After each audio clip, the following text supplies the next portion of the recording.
The strongest ninja has arrived. Ame no Cascade will destroy you. The ignorant are fearless.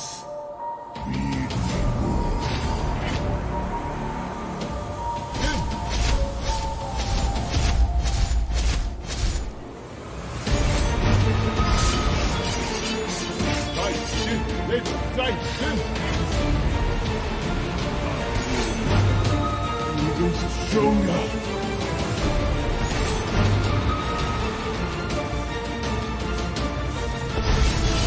All of this you make my Shut down! Killing spree! Unstoppable! Double kill! Godlike!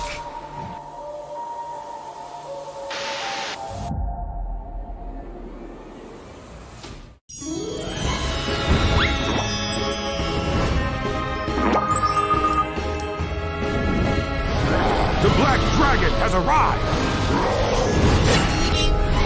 New adventure, new legend.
The Black Dragon has arrived!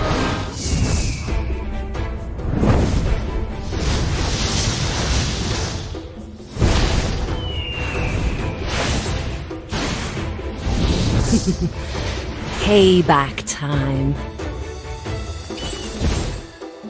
Revenge has blinded me.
Hi everyone! Welcome back to another episode of Hero Spotlight. This week we are bringing you the Desert Scimitar Khalid, who will be available for pre-order on July 31st. And on August 7th, Khalid will join us on the battlefield. Possessing the power to command sand, Khalid is a valiant and swift fighter who can deal persistent AoE damage and roam with ease. Khalid's ultimate allows him to generate a substantial area of effect, helping him lock down the victory or turn the tide of battle. First skill, Desert Tornado. Khalid whirls his scimitar, dealing damage to nearby enemies. If an enemy is hit, Khalid can leap in the target direction and auto-cast his skill again up to 3 times, increasing the damage dealt with each strike. Desert Tornado serves as Khalid's core damage-dealing skill. With this skill, Khalid can easily chase down enemies and max out his damage output. Second skill, Quicksand Guard. Khalid protects himself with the power of Quicksand, restoring HP and reducing the damage taken. Meanwhile, enemies in range are slowed. Quicksand Guard grants Khalid sufficient durability and survivability. Ultimate, Raging Sandstorm. Khalid summons a sandstorm and rushes toward the designated location, gaining control immunity during the period and pushing enemies back on contact. Upon arriving at the destination, Khalid smashes the ground, dealing damage to and stunning enemies in the area. Raging Sandstorm grants Khalid the ability to control the enemy crowd, helping him divide the battlefield, thus posing a bigger threat to enemy damage dealers. Moreover, the terrain-ignoring nature of this skill makes it perfect both for chasing and escaping. With Raging Sandstorm, Khalid...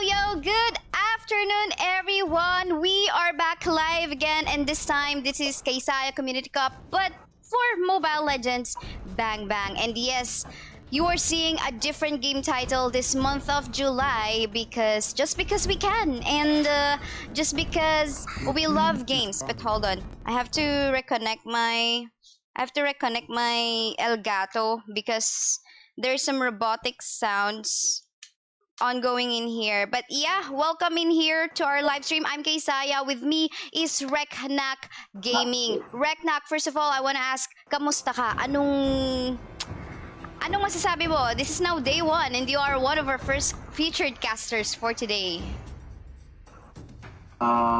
So far I'm doing good at Ikai, and I've been thinking last night about what gameplay will this both teams will show.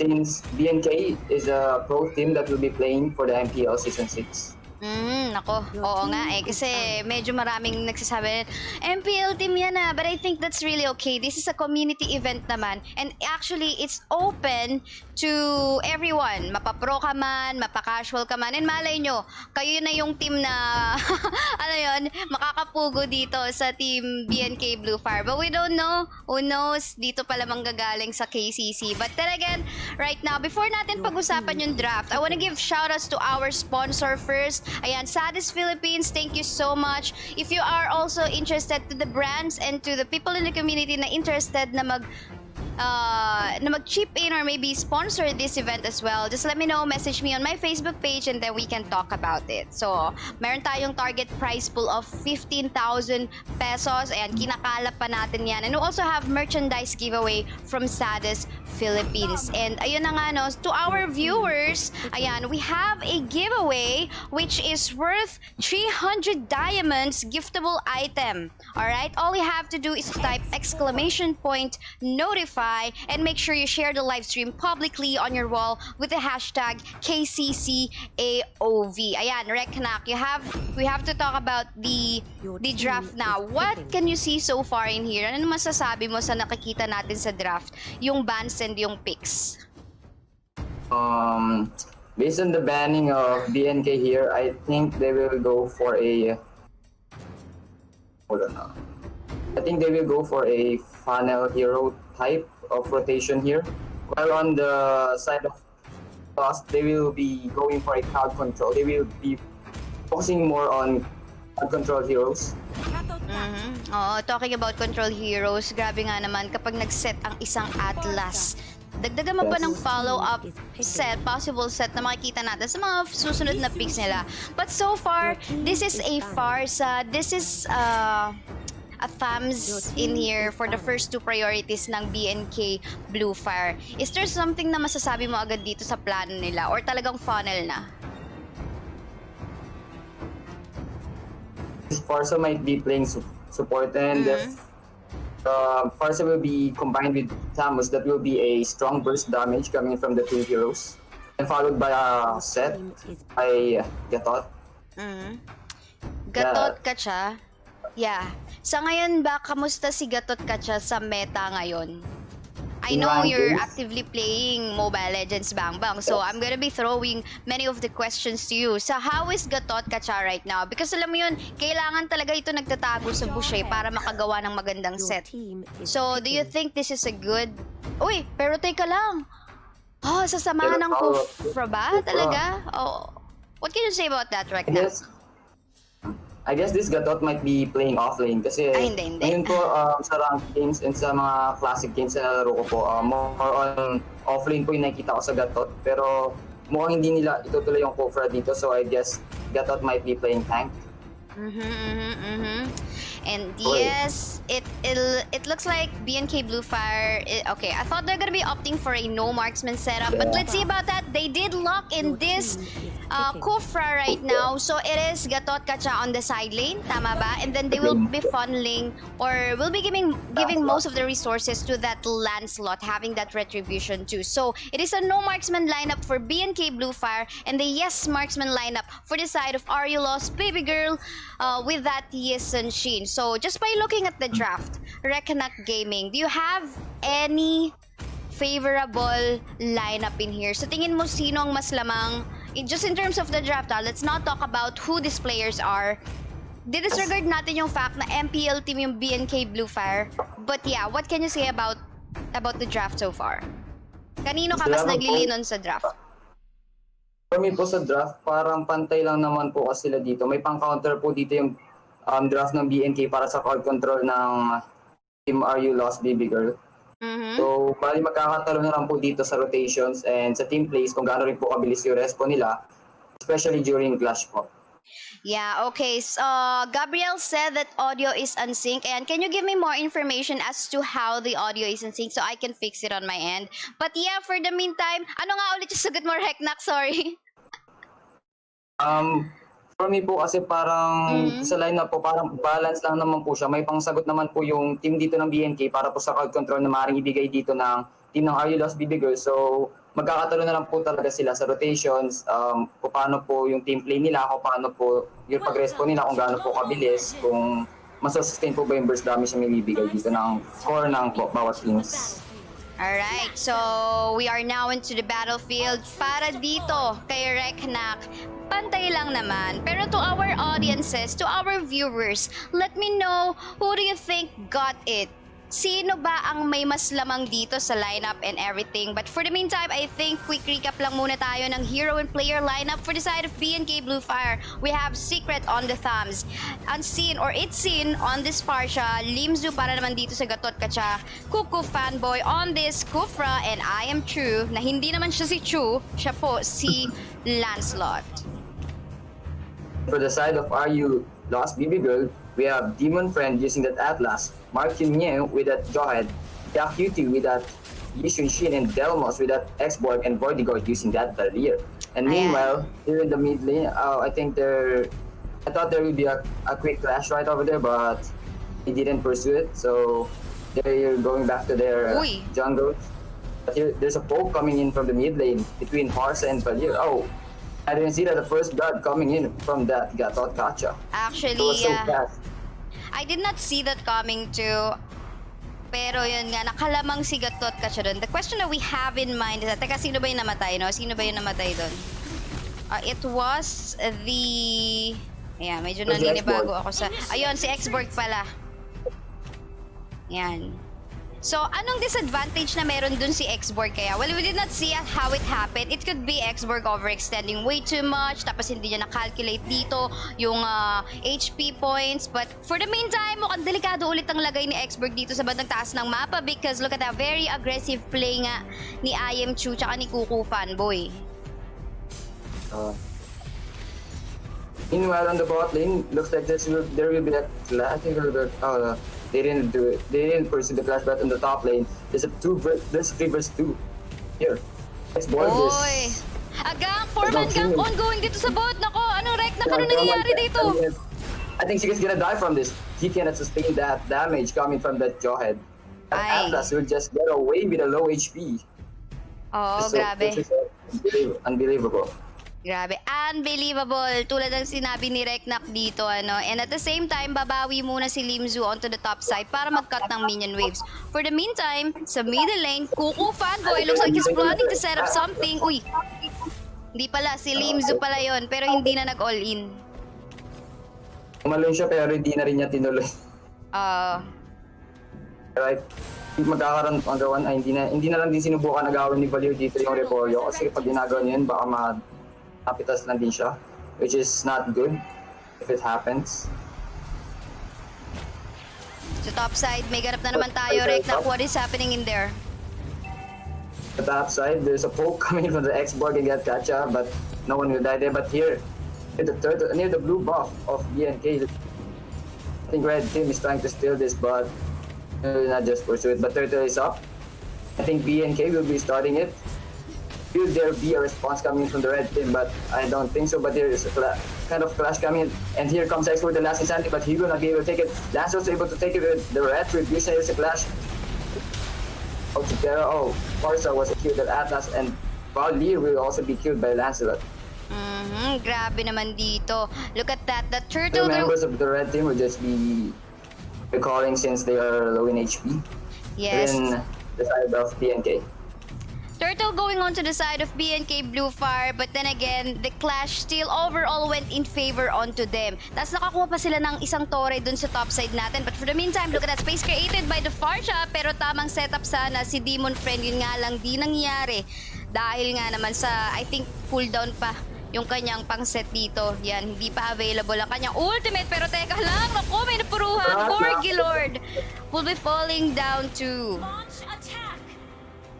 Hindi mo nakita ate Kaisaya, grabe yung poke na binigay doon ni Valir. Hindi rin ang kinaya ng dalawang members doon ng BNK.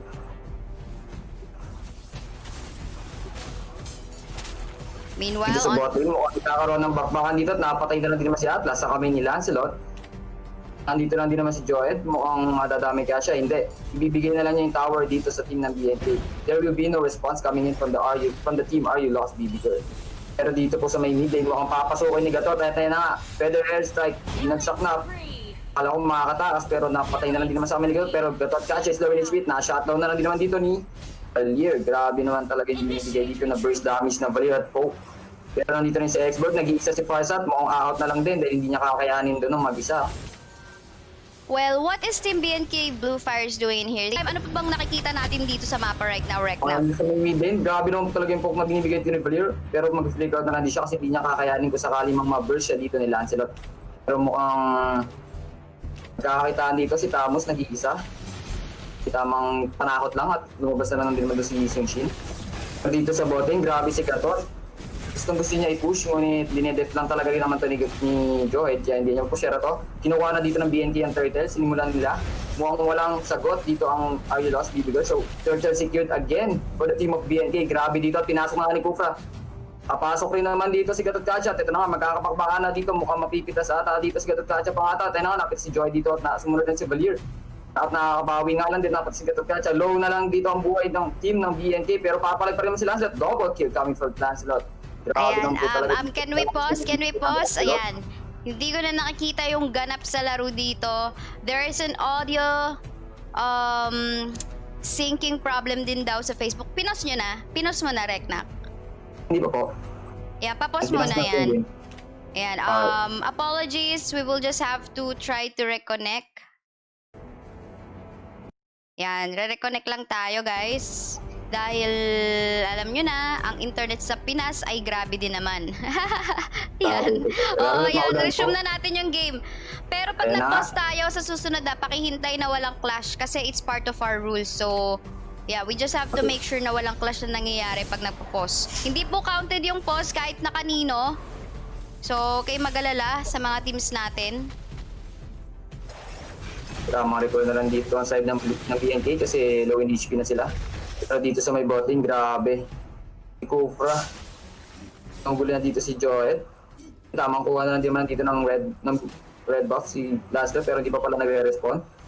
Agal lang siya agad naghintay doon. Pero dito sa top lane, mukhang secret.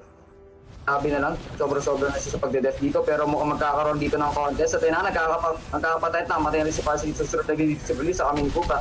Si Gatot nag-iisa na dito, tatakas na lang din. Hindi, gusto pa rin niya i-poke dito si Atas. Sabi niya, gusto niya sabihin kay Atas dito na makunat ako kahit anong gawin Joy. Hindi niya ako mapapatay. Pero ito na nga, tatalo na rin sa may blue box. Nagkakabakbaka na, low finish dito si Atas mga kaibigan. Hindi na din naman tinutulungan dito ang kanyang mga teammate. At ayun na nga, napitas dito ni Kufra. Ayun na nga yung... Dumalabang na po dito yung team ng BNK.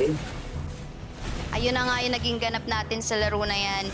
Basically, given the fact na wala pang nababasag na torre para sa side ng BNK BLUFIRE, it just tells something na they know where to rotate. Okay? They know where to rotate, they know where to defend, pero teka lang, look at the damage coming up from the Farsha onto the top side part of the map.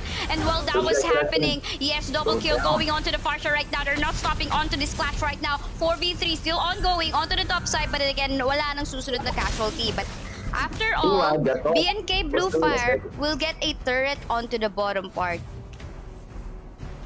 That clash was still in favor of Team BNK. Was really in favor of them. And I think they will be securing the turtle here. That's the third turtle for Team BNK. And here comes the thought, nako po, nakapatay lang din naman dito si Atlas.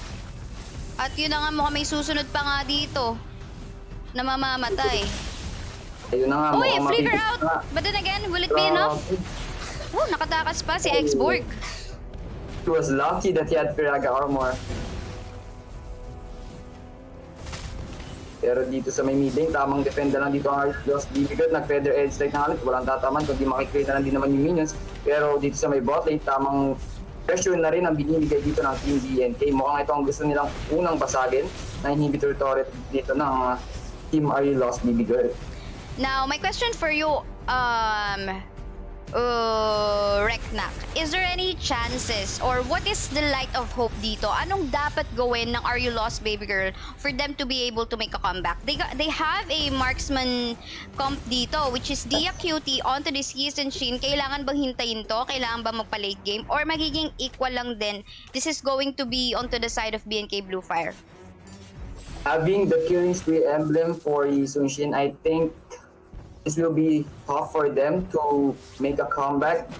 But if they will be patient, they can still come back this. If they will be able to take down that Lancelot and even that Parsa. Ay, sorry. Sorry. Pindot ko na lito tayo.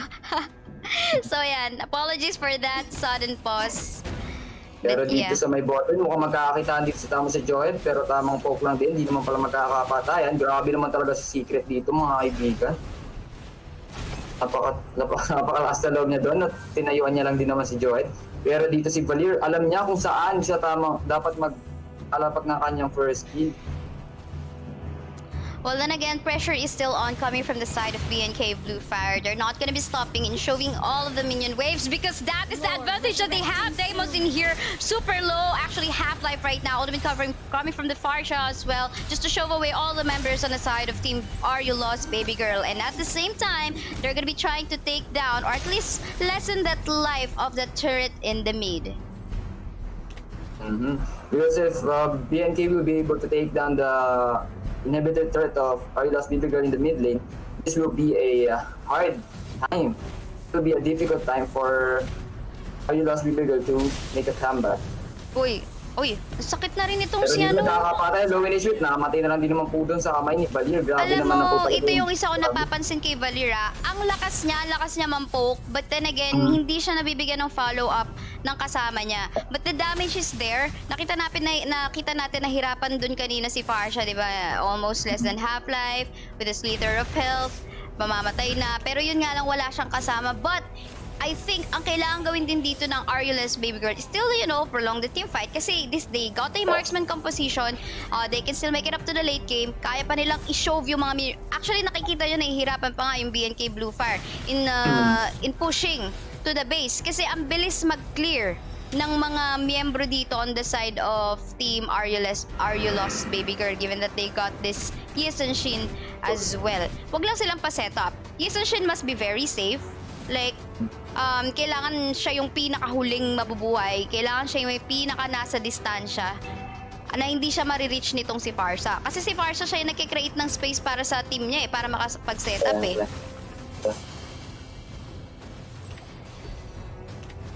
Pero hindi natin nakita, pero nakuha na rin dito naman ang side ng Team BNK yung Lord. And ito na nga, mukhang mapupush na natin.